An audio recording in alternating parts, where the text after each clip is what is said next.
E pegando o que você falou, Malu, todos os processos do corpo, de um modo geral, são afetados pelo sono. É inacreditável o que acontece com o corpo humano. Inclusive a fome, viu, gente? Quem come, quem dorme mal, geralmente tem mais fome. Perfeito. E tem mais dificuldade de se manter, por exemplo, numa alimentação mais saudável. Exatamente. Se você priva uma pessoa de sono, os sinais químicos envolvidos em gerar fome aumentam, como, por exemplo, grelina, e os sinais relacionados à saciedade diminuem. Leptina, e tem um que aumenta o endocannabinoide, que é como se fosse a maconha que o próprio cérebro produz. Então, você tem sinais químicos que geram fome que ficam aumentados, os que geram saciedade diminuídos, Ou seja, e a área do cérebro envolvido com autocontrole fica funcionando mal. barro. Mas calma aí o cérebro produz uma substância similar ao do uso da maconha, Você nesse ficou caso? só com Nosso essa cérebro ele informação, produz não uma Vai ter cara que não vai dormir mais. Não, sim. Mas Não, assim, não. ela não vai ter os mesmos efeitos, né? Porque Não a maconha é tão tem legal. várias dessas substâncias, não são igual todas. Tá. Sobre isso de etapas, você ia perguntar? Era isso que eu ia perguntar, exatamente isso. Pra gente deixar mais lúdico pra Claro. galera, Sim, né? Vamos falar sobre essas etapas do sono pra Claro. deixar mais específico também Claro. o pessoal entender. Antes, só um comentário também. Eu lembrei de um corte que o Joel viu aqui no podcast, ele acorda muito cedo também, né? Nosso sócio aqui no grupo. Ou seja, E aí metendo o pau no corte... sócio. Não, o corte do Maravilhoso. Joel era assim, né? O título era Como Acordar Mais Cedo. E a thumb era O Segredo é Dormir Mais Cedo. Já respondia, já. Só que tinha uns 500 mil views e os comentários eram assim, meu Deus, eu não sabia disso. Mas, por favor, como são as etapas do sono, gente? Então, ponto número 1, o sono, o cérebro não está desligado. As pessoas acham que fica desligado para poupar, na verdade tem muita coisa acontecendo ali. Há muito Só tempo, que né? Essa foi a ideia proposta, de que o sono era o momento em que o cérebro Desligava. desligava. Só que, pelo contrário, esse metabolismo, o funcionamento, vou colocar assim, ele tá alto. o padrão de atividade dele muda, né? Então a gente passa por várias fases. Tá. Do sono leve até o sono profundo. Tá. O famoso sono profundo que muita gente reclama que não está conseguindo ter. E, de fato, muitas coisas atrapalham. Alimentação, ansiedade, outras... Falta de exercício físico. Celular. Aí sono profundo... Celular, de certa forma. Depois do sono profundo, né? Então, sono leve, sono profundo, a gente entra pro tal sono que ele comentou que chama sono REM. Que é quando a pessoa fica... Não sei se já olharam um outro Rapid dormindo. Eye Movements. Com Rapid Eye Movements, movimentos rápidos dos olhos, com o olhinho mexendo rápido. Geralmente é nessa fase que a gente sonha mais. O sono REM, então, vem depois do profundo? Isso. Sono leve, profundo, sono REM, e depois a gente volta. A gente fica ciclando nessas fases várias vezes. A gente passa por esse ciclo mais ou menos umas 5 vezes. Inclusive, eu queria saber sobre... 5 vezes? Mais ou menos. Dá 1h30 cada ciclo. então eu tô certa. Isso, mais ou menos por E aí. existe né? um grande mistério nesse mover dos olhos, que é fantástico. Para mim, talvez um dos eventos mais fantásticos do sono REM. O mover dos olhos, ele tem uma relação direta com a inibição de uma estrutura no cérebro que confere a valência emocional de uma situação. Vamos imaginar que você passou por uma situação estressante durante o dia, um trauma qualquer, e é durante o sono REM, essa fase fascinante do sono, que você começa a desacoplar esse trauma, essa emoção daquela experiência que foi vivenciada. Então, existe uma autoterapia que ocorre durante o sono REM, que é para desacoplar situações emocionalmente adversas de experiências. Pra você não ficar traumatizado. Exato. E isso é tão verdadeiro que algumas estratégias terapêuticas, tanto no contexto da psicologia quanto da neurologia, né, trabalham em cima disso, né, para tratar, sobretudo, o transtorno de estresse pós-traumático. Dormir Então, é importante para superar um trauma. Olha que interessante. Isso eu já sabia também, muito massa. É. Mas voltando só à fase do sono, isso é muito legal que você falou que dura mais ou menos 1h30, né? Sim. Por quê? Porque quem acorda no meio desse ciclo, geralmente tem uma qualidade ruim do dia, exatamente porque interrompeu o ciclo no momento errado. É legal você interromper o sono, né? Acordar quando você tá no final de um ciclo. A partir do REM. Isso. Por isso que a gente geralmente acorda de um sonho. Você estava num estágio do sono em que o padrão de atividade do cérebro está muito parecido com quando você está acordado. Por isso que o sono está rolando. Ou seja, está num estágio que está mais leve. E aí, geralmente, a gente acorda, se for natural, né? Você acorda de um sonho, cara, tá sonhando isso. E é exatamente nesse aspecto que o despertador é ruim. O despertador, é um dispositivo que só o ser humano usa. É A gente arbitrário. inventou para interromper o sono, que é um processo fundamental. Em algum momento na história da nossa sociedade, a gente inventou um dispositivo para interromper um processo que não era para ser interrompido. Daí as pessoas me falam assim, Andrei, mas se eu desligar eu vou dormir até meio-dia. É porque você precisa dormir.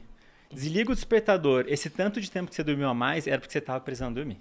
Não, então, mas aí você também pode Eu calcular, acordo um tipo, pouquinho uma antes hora e do despertador, meia, quase todo dia. uma hora e meia, vai calculando, 1h30 até você...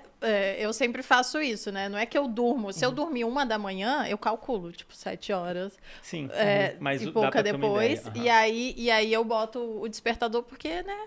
Sou empresário, preciso trabalhar, não tem outra opção. Malu, tem algo muito interessante nisso aí também que o professor Andrei falou, que é sobre a distribuição desses ciclos de sono durante a noite. Durante o início da noite, no primeiro período, você tem mais sono não REM. Sono profundo. Sono profundo. Então, a gente tem sonhos, então, só no profundo. Tem mais de uma fase, mas Tá. aquele sonho vívido, cheio de emoção, que você geralmente está fugindo de alguma coisa ou indo atrás de alguma coisa, Não é o no tal sono sono mais- REM. No sono é no profundo, profundo. a gente tem sonho, mas não lembra. Não tem um negócio assim? Exato. Existem 2 tipos de sonhos. Assim Tá. como existem 2 tipos de sono. Existe o sonho do sono não REM, que geralmente são situações do cotidiano. Você sonha com situações do cotidiano. Coisas simples que você viveu naquele momento, ali naquele dia, que parece que é uma extensão do teu pensamento durante a vigília, durante o estar acordado. Já aqueles sonhos que têm um caráter mais forte, emocional, de cair, correr, imaginar algo assim, ele tende a acontecer no sono dito REM. Então, esse sonho com característica emocional acontece no dito sono REM. Sono REM, né?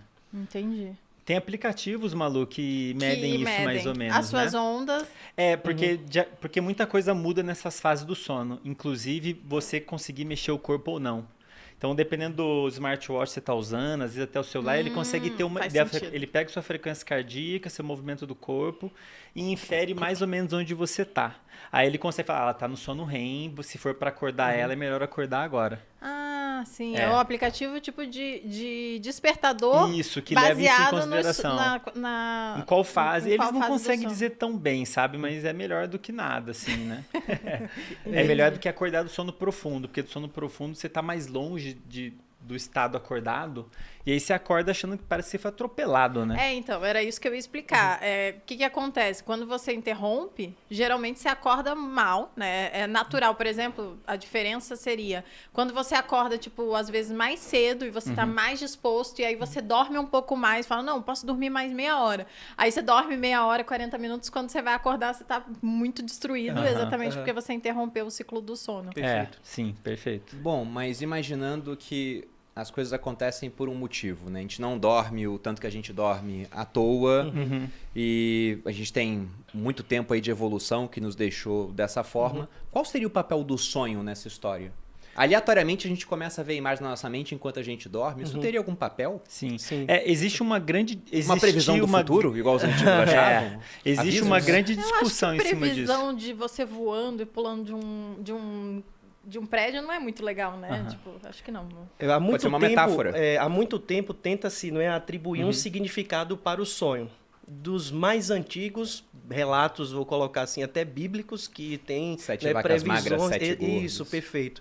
Até Platão, que acreditava que no momento em que estávamos sonhando, revelaríamos aquilo que é mais oculto nosso, de agressividade, de medo, passando por Freud, que tem um livro sobre o significado dos sonhos também, que acreditava ser um produto ali do inconsciente.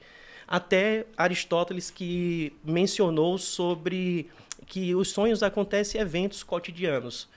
Mas existe uma característica que eu quero pontuar sobre o sonho, sobretudo esse sonho com um forte cunho emocional, que é justamente para a superação de traumas. Porque nós nos confrontamos com os nossos traumas no momento do sono, em especial o REM. Porque lá, nesse momento, não existe a assinatura do medo e da ansiedade chamada noradrenalina. Está ausente esse tipo de neurotransmissor e uma das funções propostas para o sonho é justamente a superação de alguns traumas, alguns mais fortes, outros mais leves, situações estressoras do dia a dia, para que possamos superá-la. A gente não sabe, porque é difícil estudar o sonho, né? Então, o que os pesquisadores... Primeiro a gente... Subjetivo demais. Porque assim, é difícil... Não, é difícil você acessar. Por exemplo, um trabalho muito legal que o Matt Walker fez, que é autor do livro Por que Nós Dormimos, colocou a galera para dormir e ele tinha uma hipótese de que essa fase do sono em que a gente sonha, ela é boa para criatividade, pela forma como o cérebro está atuando. Ele acordou o pessoal justamente quando eles estavam nessa fase e colocava eles para desvendar anagramas, né? Você vê as letrinhas e descobrir uma palavra. Daí eles viram que, de fato, o pessoal que eles acordavam do sono REM, que é quando tem o sonho, eles conseguiam descobrir melhor ali o resultado. E tem um outro pesquisador chamado Robert Stiggold, que fez um trabalho mostrando como que o sonho é importante para resolver problema. Colocou o pessoal para andar num labirinto, e no labirinto tinham objetos para você se guiar, né? Parte dessa galera, então eles fizeram uma primeira sessão de treino, depois voltaram para o experimento. Parte ficou acordada e parte foi dormir. O pessoal que dormiu conseguiu depois resolver o labirinto muito mais fácil. E entre o pessoal que dormiu, eles viram o que eles sonharam no sono. O pessoal que sonhou com o labirinto conseguiu resolver bem melhor o problema do labirinto do que todo o resto. Então, assim, são evidências, né? Parece então que sonhar com um problema pode ser interessante para você resolvê-lo. Mas, de novo, né? A gente não tem como ter certeza. O sonho é uma zona, né? Você tem movimento, áreas que geram movimento, áreas que geram visão, muita emoção. Às vezes é um negócio bagunçado. O que os dados mostram é que boa parte do sonho ele é composto por preocupações emocionais. Perfeito. São coisas que você está preocupado, pessoas que você está preocupado, situações que você está preocupado, aparece no sonho ali de alguma maneira. Eu só lembro dos meus sonhos quando eu tô meio estressada. Talvez Olha por aí, isso. tá vendo? Ó, tem algo interessante nisso. Talvez por isso, por exemplo, a gente tem várias histórias, infelizmente, né, histórias trágicas de pessoas que morrem em acidente de avião. Eu fiquei muito marcado pelos Mamonas lá atrás. Há pouco tempo tivemos a Marília. E eu lembro que na época dos Mamonas, alguma das famílias dos cantores comentou que, nossa, ele sonhou que ia cair de avião. Mas é porque ele sabia que ia voar de avião pequeno. Então talvez estivesse preocupado com isso e isso influenciasse o sonho. Perfeito. Não era que o sonho previu o acidente. Perfeito. É que o fato de voar de avião influenciou o sonho, no final das contas. Perfeito. Mas poderia ter existe essa hipótese mesmo que o professor Siddhartha até coloca, né? Porque no sonho você tem... Uma coisa legal acontece. Memórias recentes são reativadas. Tipo, a gente vai... Aspectos do que está acontecendo aqui vão ser reativados, mas também memórias antigas. Só que de uma forma embaralhada, sabe? Mistura. Capaz de você sonhar, a gente vou sonhar com o Bruno e a Malu, sei lá na universidade. Mistura. E daí pode sair muita coisa. Pode sair situações que podem vir a acontecer eventualmente e você pelo menos já vivenciou elas. É uma possibilidade, mas difícil de testar cientificamente. Como é que você vai testar isso, né? Você citou o Siddhartha, ele tem aquele livro que é O Mensageiro da Noite, se eu não me engano. E lá ele conta a história de um industrial, acho que era inglês ou americano, mas ele estava com um problema em um tear mecânico que ele estava criando, ele não conseguia achar a solução para aquilo, ele foi dormir e ele sonhou com uma tribo de guerreiros, onde as lanças tinham um buraco. Era uma lança, mas em vez de ser sólida ali, o metal tinha um buraco no meio. Ele falou, nossa, se ao invés de colocar a linha no final da agulha, eu colocar na frente, será que vai dar certo? E aquilo solucionou o problema que ele tinha no tear que ele queria criar. E o que eu acho curioso sobre o sonho é que muitas pessoas ainda têm essa concepção de que, olha, o sonho é um aviso de que algo vai acontecer. De vez em quando a pessoa me manda mensagem preocupada, nossa, Bruno, sonhei com você, aconteceu uma coisa ruim. Eu falei, cara, fica tranquilo, porque se tudo que vocês sonham com a gente fosse acontecer, não teríamos agenda para transar com todo mundo. Tem essa parte. E eu também já teria Relax. grávida do 20º filho. Exatamente. Então fiquem tranquilos quanto a isso.